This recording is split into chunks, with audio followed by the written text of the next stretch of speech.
ईश्वरिया परम पूज्य हृदय के पावन चरणों में कोटि कोटि अर्चनीय वंदनीय पूजनीय संत समाज, सत्संग प्रेमी भक्त सज्जनों, भक्तिमय ममतामय मेरी माता बहनों, सभी के चरणों में त्रिवार शाह बनते।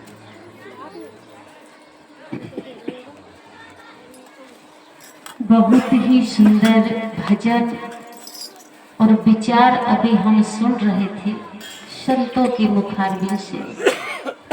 इसके बाद दो शब्द बहुत ही अच्छे हमारे शशि भूषण साहब जी बोले कि लोग सारी जवानी इसी आशा में गवा देते हैं कि अभी नहीं बुढ़ापे में भजन करेंगे, अभी नहीं। कबीर साहब ने कहा है, आछे दिन पाछे गए गुरु से किया ना हेत, अब पछताए होत का जब चिड़िया चुग गए खेत। फसल के दाना रहते रहते फसल काट लीजिए, गेहूं हो मकई हो चिकना हो तोड़ी हो, चिड़िया खेत चुग जाए खा ले पूरी फसल, फिर लेके कचिया जाइएगा हंसिया जाइएगा तो खाली भूसा हाथ लगेगा। ठीक इसी प्रकार सदगुरु कबीर साहब कहते हैं, आछे दिन पाछे गए। आछे मतलब अच्छे दिन। अच्छे दिन क्या होते हैं? जीवन में सबसे अच्छे दिन जवानी के होते हैं। पैसा भी होता है, ताकत भी होते हैं, दोस्त यार भी होते हैं। बुढ़ापे में पैसा भी खत्म, बेटा बहू को सौंप दिए। कुछ बचा के रखना चाहिए, क्योंकि मांगने पर फिर दे मिलता नहीं है। बहुत आदमी है सब सौंप देता, खाली हाथ बैठा रहता है। कहीं जाना मेला ठेला बाजार तो बाबू 50 टका दे, तो ऐसे भीख मंगे की तरह मांगना पड़ता। अपने ही पैसा अपने ही बेटा, लेकिन मांगने में संकोच होता है। फलाने जगह मेला लगा 500 रुपये देते तो घूम के आ जाते। देना है तो दे देगा, नहीं देना है तो नहीं देगा। सबसे अच्छा दिन होता जवानी का। मित्र भी होते हैं, पैसा भी होता है और ताकत भी होती, पावर। जवानों को देखो जोश होता है, थोड़ा सा धक्का लग जाए लड़ाई झगड़ा करना शुरू। कैसे धक्का लगा रहा भाई, धोखा से लग गया, नहीं लगा तो कैसे लगा, उसी के लिए जवानी में जोश होता है पर होश नहीं रहता, ज्ञान नहीं हो पाता। और बुढ़ापे में होश होता है पर जोश खत्म हो जाता है। बुजुर्ग लोग होश में आ गए, ज्ञान हो गया उनको, क्योंकि उस रास्ते से चलकर आए हैं तो सारा नजारा देखकर आए हैं माया का, कि क्या माया है। खूब कमा कमा के दे दीजिए दूसरे को, फिर आप मालिक नहीं, आप सिर्फ कमाने के मालिक हैं। अब मालिक कोई दूसरा बन जाता है। तो जवानी में जोश होता है पर होश नहीं होता, और बुढ़ापे में होश होता है। सावधान हो जाते, जागृत, होश में आना है, जाग जाना है। ज्ञान विवेक विचार हो जाता पर जोश खत्म हो जाता है, ताकत नहीं है। अब जान तो गए हैं कि संसार क्या माया क्या, लेकिन टाइम ओवर, टाइम खत्म।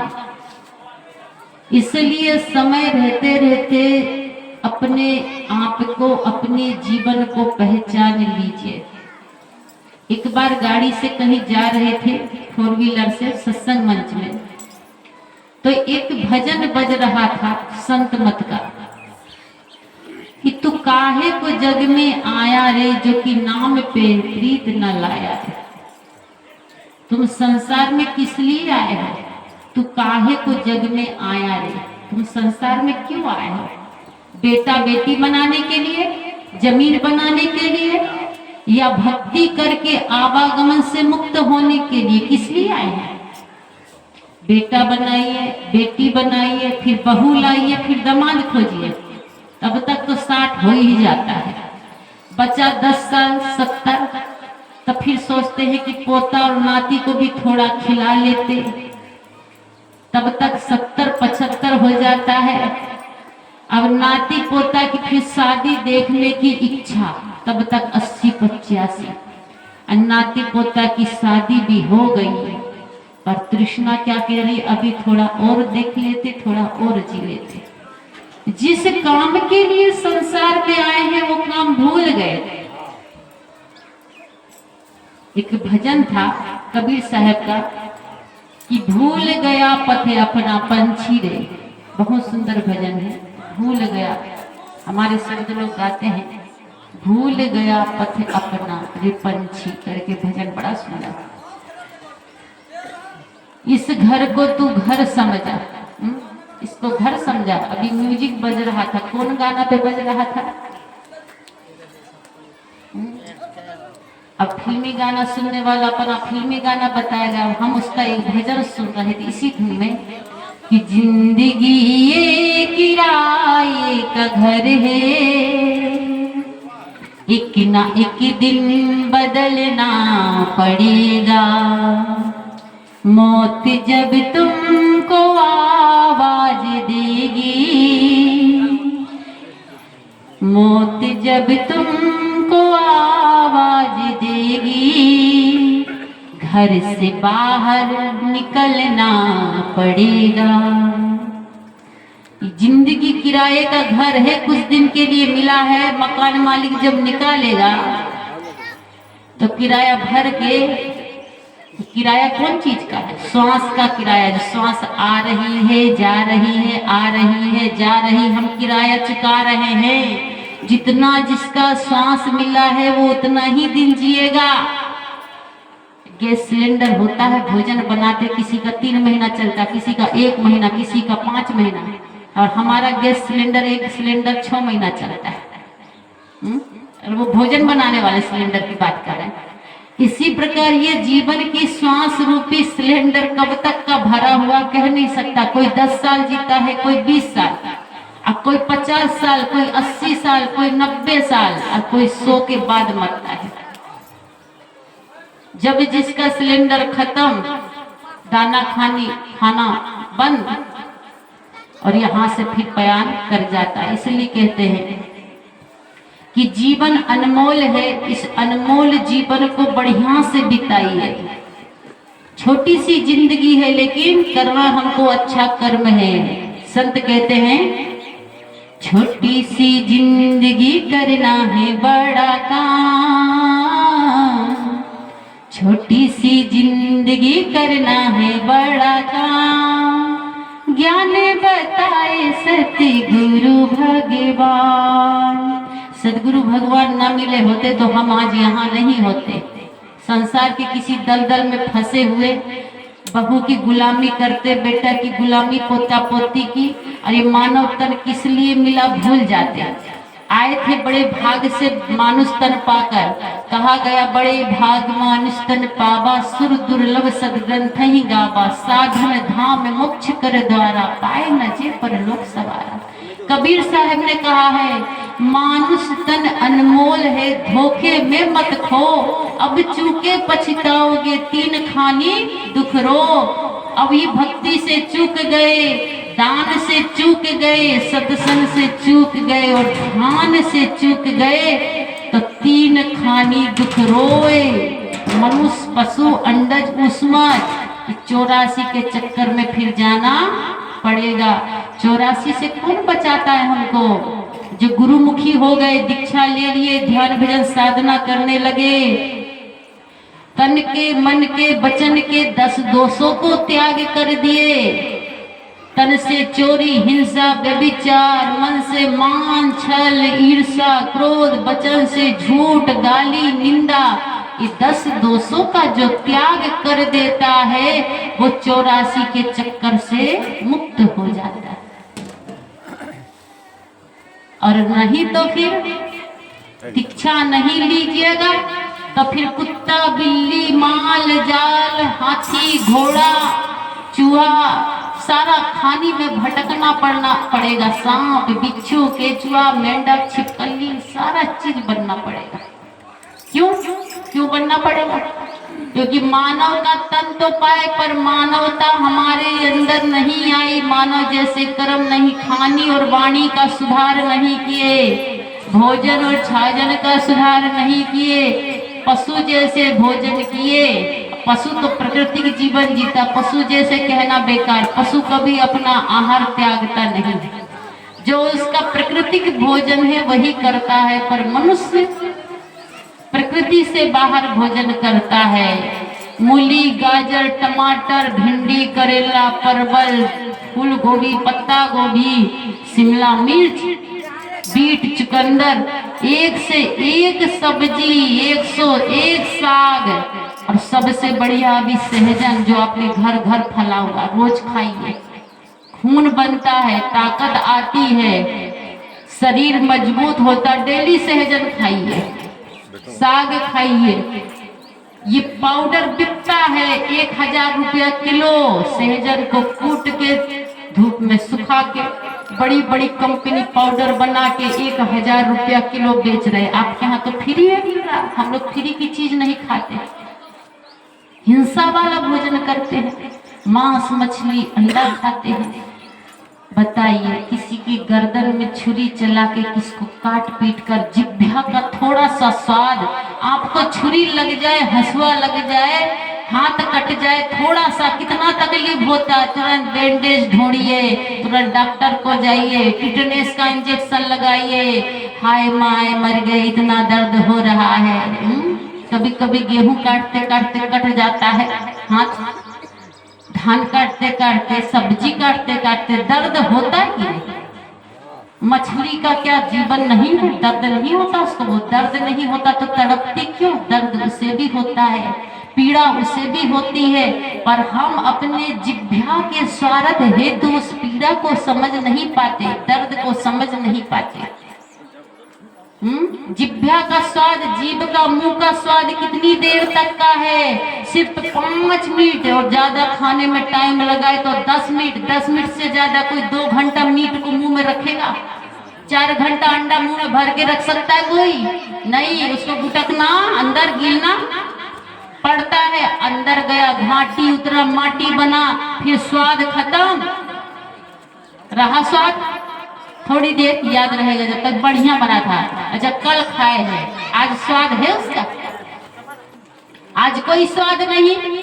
सुबह वाली गाड़ी से निकल गया बाहर, खाद बन गया। लेकिन वो 2 मिनट के लिए हमने कितना बड़ा पाप कर लिए, बहुत पाप किए। इसीलिए संत कहते हैं छोटी सी जिंदगी है, बहुत लंबी उम्र नहीं है। ये मत सोचिए कि 100 साल तक ही जिएंगे, पता नहीं कब काल आ जाए। अभी समाचार देख रहे थे, 1 महीना के अंदर की घटना है।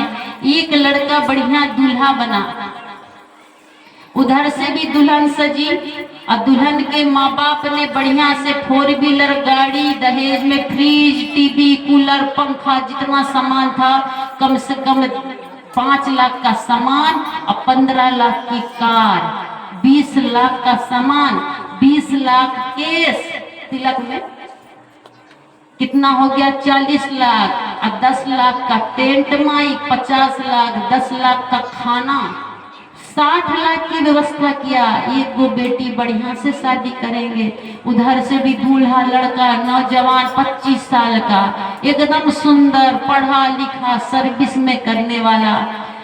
बारात आई दरवाजा में, गाजा बाजा के साथ, डीजे के साथ में। इधर से दुल्हन भी सज सबर के मेकअप करके कि बस अब माला फेरी होगा, स्टेज में जाएंगे, सब खुशी से नाच रहे हैं। अब दूल्हा को उतारने की बारी आएगी, अब उतार के स्टेज में ले जाएंगे। दरवाजा द्वार में बारात आ गई, और जैसे उतारने का बारी हुआ, 1 मिनट पहले दूल्हा बैठा है घोड़ा में, कैमरा दूल्हा की तरफ है। आजकल शादियों में कैमरा से शूटिंग होती है, वीडियो बनता है। और लड़का को अचानक अटैक आया, 1 सेकंड नहीं लगा, राम नाम सत्य, वहीं घोड़ा में बैठे बैठे लाइव मौत। सोचिए, जहां डोली उठना था वहां अर्थी उठ गई, क्या बीता होगा। हम लोग कितने सौभाग्यशाली हैं कि 50 साल, 60 साल, 70 साल, 80 साल जी लिए, इससे बढ़कर सौभाग्य होगा जी। इतनी लंबी आयु पाए हैं, स्वस्थ हैं, ये भी बड़ी सौभाग्य की बात है कि स्वस्थ हैं, खाट में नहीं है, टीबी, कैंसर, लकवा नहीं, ये भी बहुत बड़े सौभाग्य की बात है। हाथ पैर चल रहा है, जब तक भक्ति कर लीजिए, सत्संग कर लीजिए। बहुत आदमी कहता अभी क्या करने की जरूरत है, बुढ़ापा में करेंगे, अभी तो जमाने में बढ़िया से मौज मस्ती कर लें, वो पीछे से देखेंगे भक्ति, पीछे से भक्ति नहीं होती। संत कहते हैं भजन करो मस्ती जवानी में, बुढ़ापा किसने देखा है। भजन करो मस्ती जवानी में, बुढ़ापा किसने देखा है। अब बुढ़ापा देख भी लीजिएगा, मान लो आप बुढ़ापा देख भी लीजिएगा तो आपके हाथ में पावर, शक्ति नहीं रहेगी कि सेवा कर दे। अभी भोजनालय में लोग भोजन बना रहा है, कोई पत्तल चला रहा है, कोई पारस कर रहा है, बूढ़े लोग बैठे बैठे देख रहे हैं कि हमारा क्या करे, कमर में दर्द, घुटना में दर्द, हाथ कांपता, हम तो पत्तल भी नहीं चला सकते, पानी भी नहीं पारस कर सकते, दाल चावल भी पारस नहीं कर सकते। दाल डालेंगे, पत्तल में हाथ कांपता है, पत्तल से बाहर चली जाएगी। इसलिए जवानों को अपने तन से सेवा खूब करना चाहिए। अब बूढ़े लोगों को ध्यान खूब करना चाहिए, भक्ति खूब करना चाहिए, सत्संग खूब करना चाहिए और स्वाध्याय खूब करना चाहिए। पढ़ के कीजिए, पढ़ के नहीं कर सकते तो मोबाइल है, मोबाइल में लगा के प्रवचन सुनिए। इसलिए संसार में जो आया है जाने के लिए है, लेकिन जाने से पहले जिस काम के लिए आए हैं वो काम करते जाइए। दोबारा टाइम नहीं मिलेगा, एक बार ही परीक्षा में बैठने का मौका मिलता है, फेल हो गए तो दोबारा मिलता ना, 1 साल बाद मिलिएगा कहते हैं, फिर होता ना 1 साल बाद ही ना होता जी। इसी प्रकार अगर ये मानुष तन में फेल हो गए तो फिर तुरंत मौका नहीं मिलेगा, 2-4 खानी में घूम फिर के आइए, दुख भोग के आइए, फिर मौका मिलेगा ये मानुष तन में बैठकर भक्ति करने के लिए। इसलिए सदगुरु कबीर साहब कहते हैं कि मानुष तन बड़े सौभाग्य से मिलता है, और उसमें भी बड़े सौभाग्य की बात है, मानुष तन मिल जाना ही सौभाग्य नहीं है। आज इस गांव में कितना आदमी मानुष तन पाया होगा, सभी सौभाग्यशाली है जी? नहीं, सभी सौभाग्यशाली नहीं है। मानुष तन सदगुरु मिलन मोक्षों इच्छा होए, दुर्लभ तीनों परम है पाए सुयोग न खोए। मानुष तन में सदगुरु का मिलना विशेष सौभाग्य है। सदगुरु नहीं मिला तो भोजन छाजन भय निद्रा मैथुन मोह छे पशु धर्म में ही जीवन बीत जाता है। किस उद्देश्य से मानुष तन पाए हैं वो उद्देश्य ही हम भूल जाते हैं। इसलिए मानुष तन को पाने के बाद दूसरा सौभाग्य की बात है, दुर्लभ चीज सदगुरु का मिलना। सदगुरु मिलना परम सौभाग्य। धन संपत्ति परिवार मिलना कोई बड़ी बात नहीं है, बेटा बेटी पैदा करना कोई बड़ी बात नहीं है। बनाइए, जीवन भर गुलामी कीजिए और छोड़ दीजिए। कल मैंने कहा था जो कुछ समेट रहे हो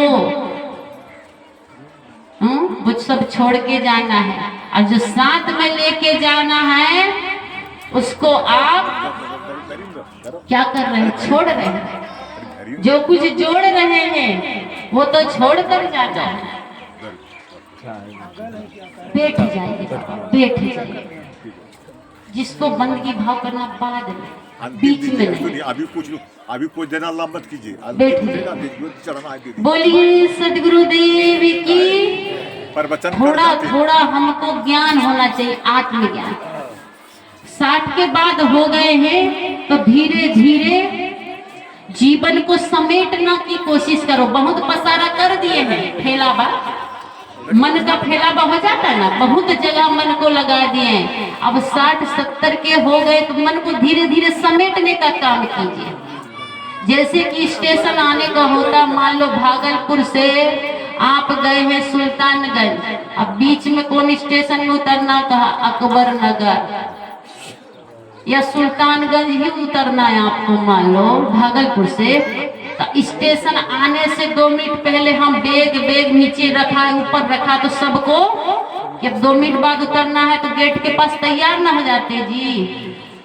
इसी प्रकार इस संसार सागर से जाना है तो क्या करना होगा, तैयारी जाने के लिए अपना बोरिया बिस्तर बांधना पड़ेगा जी, सब फैला के रखे हैं, लेकिन हम कभी भी बांधना नहीं चाहते, कहते अभी कहाँ, अभी तो बहुत दिन जीना है। हम अपने आप को छलते रहते, भूले रहते हैं।